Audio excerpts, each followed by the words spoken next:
Hello and welcome to another episode of the 162nd Photography Podcast. In this episode, I'm going to be talking about personal projects.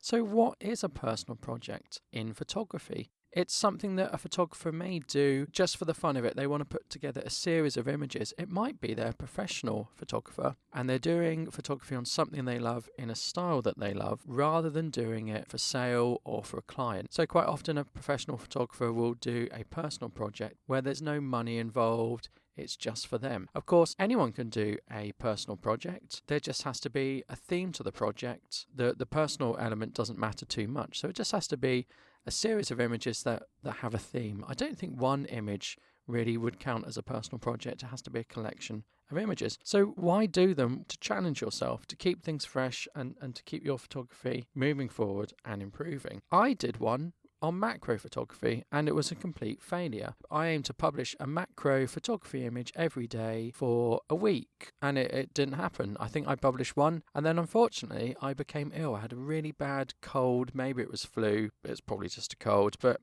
it meant for that week I published one image and one image only. And I felt quite let down by that. But hopefully my failure will help you to do better personal projects. So why did I fail?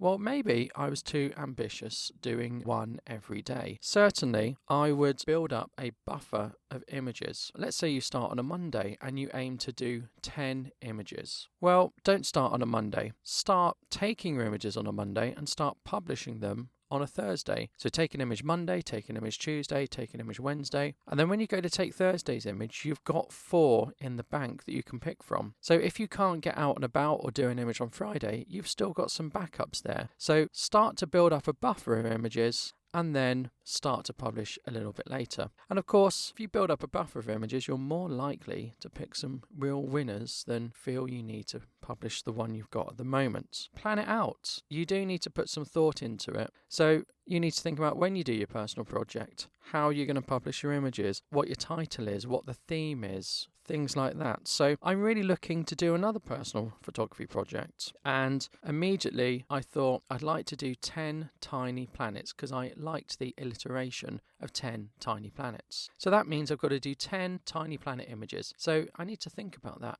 Am I going to do 10? The only reason I picked 10 is because of the alliteration. Well, would it work with 3? 3 tiny planets. It doesn't sound as good as 10, but it would certainly be easier to manage. Am I going to publish all the images at once or am I going to do one a day? Now, doing one a day is quite difficult for me because I have quite a full-on full-time job. I do a podcast and I have a YouTube channel as well. So I'm always making things and actually I'm finding quite recently I'm not having as much time for photography as I would like due to other commitments. So let's think about this 10 tiny planets and let's think about making it more realistic. So how can I make it more realistic? I need to think about when I can go out and shoot my images. So I can only do that at lunchtime because we're now in October and it's now starting to get dark after work. So by the time I get home, it's dark. I can't really do a tiny planet image indoors. Has to be tiny planets are an outdoor thing really, so that limits me to lunchtime. So after I've had my lunch and other things, I've probably got about 40 minutes, maybe half an hour to get a tiny planet. The beauty of tiny planets is you always aim to take something everyday and mundane and change it so that it's a unique thing. So one thing I thought of was taking a tiny planet of my car with me inside it in a car park. Well, that's really easy to achieve. I can do that, no problem. That's not going to be a difficult thing to do. So I've got to find a way to do it. So I can't go to the Bahamas to do my tiny planet. I can't go to London. I can't go here, there and everywhere. I've got 30 minutes to get at least one image done. I might get more, who knows? Now I need to think about workflow. With tiny planets, I can only actually take a JPEG image. So I've got a 360 camera. I've talked about before, I use it for BTS mainly, but I can achieve my tiny planets in it. I've talked about a time constraint. I'm going to be shooting in JPEG. That's all I can shoot in with my 360 camera. That means I can edit it on my phone. That means I can quite easily get it into Instagram. I don't need to go through the computer. I don't need to do any Lightroom adjustments. Lightroom's so powerful and you can do so much that probably when the image is okay, you might over-edit it or spend a lot more time getting it just right when you might get it 95% right when you edit it in Lightroom. But actually, if you published at 50% right, who's going to notice?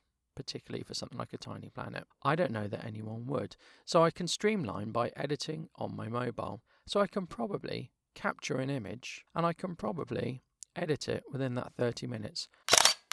So I'm going to build in a buffer. I could do a week's worth. Would 7 tiny planets work? I still think 10 is worth going for. 10 tiny planets does have that good alliteration. 3 does have the alliteration but does seem too small. Am I going to get anyone to critique my images? That's another thing to think about. There's no point taking images and doing a personal project unless you display them. Now, you might think display them in a gallery. Yes. Put them up on your wall, publish a book. But the key thing is you're publishing them for you and other people to see. So if you're publishing them, you need to think about how you're going to publish them, where you're going to publish them.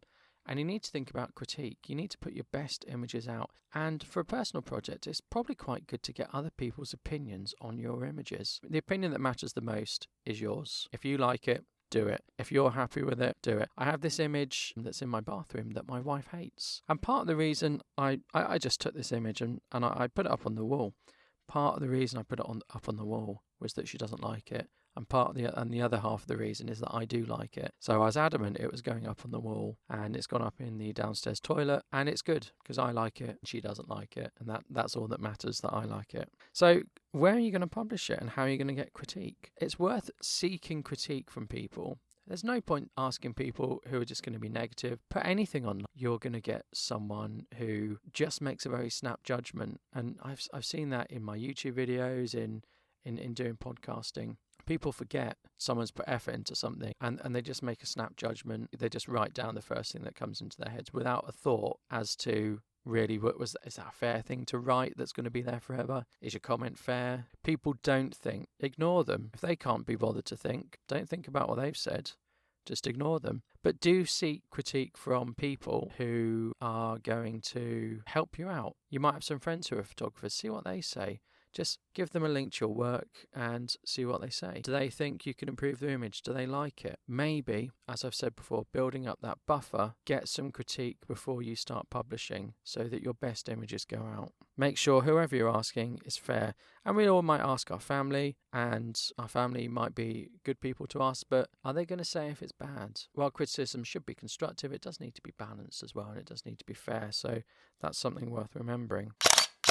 I know there are some people out there who have a commute to work where they do a lot of walking. That's a great opportunity to get some photography done and build that into your day. And once you start doing that, you're going to get better at spotting moments. You're going to get better at being a quick photographer and doing things in 15 minutes. After your personal project, really think about what have you learned from your project? Do you want to do another one? And how would you do it differently? I suppose what I'm saying is be reflective and evaluate the outcome of your personal project. The last bit of advice I would say is be realistic. Never set yourself up to fail. It's a fun thing, so why give yourself too much to do? Why give yourself deadlines that are too tight? Why stress yourself out? Don't. It's a personal project. Enjoy it. So some things I'm thinking of for a personal project are a few time lapses as a personal project, and link them together somehow through a theme, maybe nighttime or something, nighttime in the city. I see personal projects where people are doing a series of portraits. And I went on holiday, a long time ago, and I stopped in this hotel. There was a book someone had printed using Blurb, and it was their personal project, and it was all about the village we were staying in. It was just photographs of the village we were staying in Scotland. And it was really good. And they just self-published it, put it in a book, and I think either left it in the hotel or put it in their local community. I couldn't tell, or maybe they were the hotel owner. But I did enjoy just looking at the images from that. So I'm going to be doing a personal project. I'm going to hopefully report back on it in a week or two, and I'm hopefully going to be able to share it with the listeners of this podcast. But let me know, have you done a personal project? Are you interested in a personal project, or does it not interest you in the slightest? Do let me know. Don't forget you can check me out on Twitter, and the Twitter link will be in the show description. And don't forget you can support this podcast on Patreon, because even just driving around to different places in the city I work in at lunchtime, things do start to add up. Hosting adds up. So it's always good if you wanted to support the podcast, that would be greatly appreciated. So I'm going to say goodbye, and I'm going to crack on with my personal photography project. Goodbye.